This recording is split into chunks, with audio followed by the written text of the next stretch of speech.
এই মুহূর্তে দিচ্ছি breaking news. Ullapara Ghatina Shahjahanpur railway ব্রিজে দুজন আপন কাজিনের ট্রেন অ্যাক্সিডেন্ট, একজন স্পট ডেথ আর একজন হসপিটালে নেওয়ার পরে সেখানেই মারা যায়। বন্ধুরা, এই যে ঘাটিনা শাহজাহানপুর রেলওয়ে ব্রিজ, এখানে প্রকৃতির সাথে যেভাবে মানুষ ঘুরতে আসে প্রকৃতির মাঝে, ঠিক একই হারে বাড়ছে মৃত্যুর আনাগোনা। আর এই মৃত্যুর আনাগোনা চলছে এভাবেই। আসলে মানুষ ঘুরতে ঘুরতে যখন ব্রিজের উপরে চলে যায়, তখন গাড়ি কখন আসে, কোন পাশ থেকে আসে, বিশেষ করে দূর দূরান্ত থেকে যারা আসে তারা কিন্তু এই গাড়ির টাইম টেবল বা সময়সূচি জানে না। আর এটা না জানার কারণে তারা এখানে প্রায়শই অ্যাক্সিডেন্টের শিকার হয়। আর যারা স্থানীয় আছে তারা কিন্তু এখানে অ্যাক্সিডেন্টের শিকার হয় না। আর সেই সাথে যখন দূরের লোকজন ব্রিজের মাঝামাঝিতে চলে যায়, তখন স্থানীয় যারা লোকজন এখানে যারা থাকে তারা সবসময় তাদেরকে নিষেধ করে, মানা করে, ভাই গাড়ি আসার সময় হয়ে গেছে, আপনার উপরে যাবেন না। ঠিক আমরা কথা বলেছি এরকম কয়েকজন লোকের সাথে যারা স্থানীয়, তারা তাদেরকে বলেছে, মানা করেছে যে ভাই গাড়ি আসার সময় হয়েছে, ভিতরে যাবেন না। কিন্তু কে শোনে কার কথা? ঘুরতে এসেছে বলে একটা কথা। আর ঘুরতে আসার পরে এখানে দুজন স্পট ডেথ। তাদের ঠিকানা থানা বেলকুচি, উপজেলা বেলকুচি, গ্রামের নাম দেলুয়া, অর্থাৎ চরচালা, চালা যে গ্যারেজ, চালা গ্যারেজের আশেপাশেই। একজন এখানে ট্রেনের সাথে স্পট ডেথ হয়েছে, আর একজন উল্লাপাড়া কাওয়াক সরকারি হাসপাতালে নেওয়ার পথে সেখানে মারা যায়। তাই আমরা নিজেরা সচেতন থাকবো। গোসল দিতে নামার পরে নাও করা হয়েছে যে এখন ট্রেন আসবে, আপনারা ওই অতটুকু যায়েন না, ঠিক আছে। তারপরে না করছি, নাও মানে নাই। মানে 71 টেলিভিশনের প্রতিনিধি রাহান ভাইয়ের সাথে এবং সেই সাথে উল্লাপাড়া news24.com এর প্রতিনিধির সাথে। ভাইয়া, এই যে আপনি আজকে এখানে এসে যে দুর্ঘটনার কথা শুনলেন এবং দেখলেন, এটা আপনার কি মনে হয়? আপনার মতামত কি? আসলে এখানে যে পরিমাণ গ্যাদারিং হয়, এর জন্য আসলে এই গ্যাদারিংটা নিয়ন্ত্রণের জন্য প্রশাসনের নজরদারি দরকার। গতকালকে তো একটা ঘটনা ঘটছিল, আমরা জানি গতকাল একটা ঘটনা ঘটছে, ছেলেটা অল্পের জন্য বেঁচে গেছে। তো এ থেকে কি আমাদের প্রতীয়মান হয় যে এখানে একটা নিরাপত্তা, সার্বিক নিরাপত্তার বিষয়টা থাকবে? অবশ্যই অবশ্যই প্রশাসনের। এবারে কথা বলবো শাকির আহমেদ শিশিলের সাথে, তার কাছে বিস্তারিত জানার চেষ্টা করবো। শাকিল ভাইয়া, একটু তুমি বিস্তারিত বলো, যা জানো। বিস্তারিত বলতে গেলে মানে খারাপ লাগে ভাই, ঠিক আছে। আমার এলাকায় ঘুরতে আসে, ঠিক আছে, আসার পরে যে একটা অনাকাঙ্ক্ষিত ঘটনা ঘটে যায়, এটা নিজের কাছেও খুব খারাপ লাগে, হৃদয় বিদারক ঘটনা। আমরা কেউ চাই না যে আমাদের নিজেদের এলাকায় এভাবে মানুষ ঘুরতে এসে এরকম কান্না শোক, ঠিক আছে, মানে কেউ মারা যায়। তো আমি যখন গোসল করার আগে ওদেরকে দেখলাম যে ওরা মানে পিকনিক করতেছে আর কি। তো ওরা 4-5 জন একসাথে ঘুরতে আসছে, ঠিক আছে। তো আমরা নাও করে গেছি যে ভাই এখন ট্রেন আসবে, আপনারা ওইদিকে আর যায়েন না, ঠিক আছে।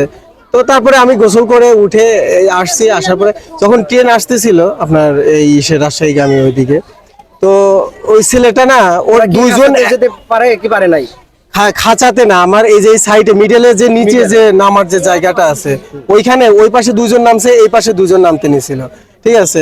তারপরে যে ছেলেটা এখন এখানে যে মৃত অবস্থায় আছে, ওই ছেলেটার অর্ধেক বের হয়েছিল রেলের উপরে, ঠিক আছে।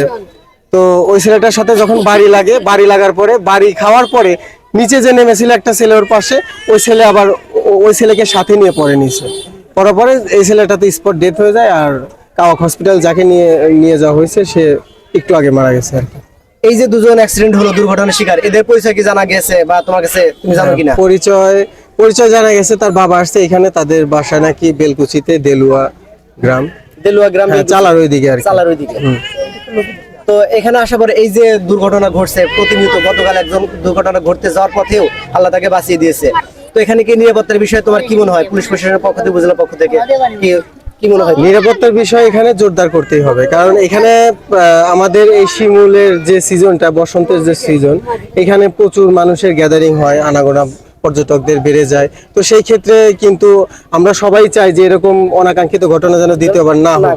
আর প্রায়ই আমাদের এখানে কোনো একটা উৎসবের ভিতরে এরকম অনাকাঙ্ক্ষিত ঘটনা ঘটে থাকে আর কি। তো আমি প্রশাসনের কাছে জোর দাবি জানাই যে আমাদের এখানে যদি কিছু উৎসবের ভিতরে, ইভেন এই বসন্তের ভিতরে যদি প্রশাসন নিরাপত্তার ব্যবস্থা করা হয়, তাহলে ভালো হবে আশা করি। আসলে এখানে প্রতি বছর, আর সেই সাথে এই যখন পয়লা বৈশাখী মেলা হয়, তখন এরকম দুর্ঘটনা ঘটে থাকে। তো এই যে অনাকাঙ্ক্ষিত ঘটনাগুলো ঘটে, তো সব মিলে এলাকাবাসীর জন্য, এলাকাবাসী হিসেবে তুমি কি করতে পারো বা তোমার কি ইচ্ছা, বা এলাকাবাসীকে সাথে নিয়ে তোমার কি কোনো করার মতো কিছু করণীয় আছে কিনা?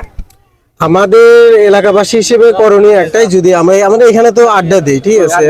এখানে প্রায়শই গ্রামের ছেলে পেলে থাকে, ছোট ভাই ব্রাদার এখানে বসে থাকে। ওরা সব সময় না করতে গেলে অনেক সময় শোনে, অনেক সময় শোনে না। আজকে যেরকম আমি নিজেও না করছি গোসল দেওয়ার আগে, তারপরে শোনে নাই, এখন একটা ঘটনা ঘটে গেছে আর কি। ঠিক আছে, ধন্যবাদ। ভালো থাকে না। এখানে এলাকাবাসী হিসেবে আপনার কি করণীয় থাকতে পারে? আমার কাছে যেটা মনে হয়, শুধু প্রশাসনের দোষ দিলে হবে না, আমাদের নিজেদেরকে একটু সচেতন থাকতে হবে। আমরা সুন্দর জায়গায় সবাই আসবে, এটা নিষেধ করা যাবে না এবং সে নিষেধকে শুনবেও না, কিন্তু আমাদেরকে সবাইকে সতর্ক থাকতে হবে যাতে এরকম অনাকাঙ্ক্ষিত ঘটনা না ঘটে এবং আমাদের এই ঘাটনা সাধারণপুরের যে একটা ঐতিহ্য আছে এই ঐতিহ্য ধারাবাহিকতা বজায় থাকে, এটা সবারই সচেতন থাকা দরকার। আপনি কি এটা সরাসরি স্পট ডেট দেখতে পাইছেন এই ঘটনা নাকি শুনছেন? পরে দেখলেন আপনি?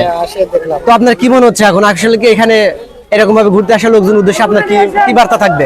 আসা চলে, কিন্তু আমাদের মনে হয় যে উপরে না যাওয়াটাই বেটার হবে, কেননা ট্রেন যে আসে এত রেঞ্জে আসে যে হুটহাট করে আসলে মনে করেন একটা মানুষ সরে যেতে পারে না, অতএব সেখানে ডেট একদম হতে পারে। ডেট হতে পারে, এজন্য নিজেদের সতর্কতা অবলম্বন করতে হবে।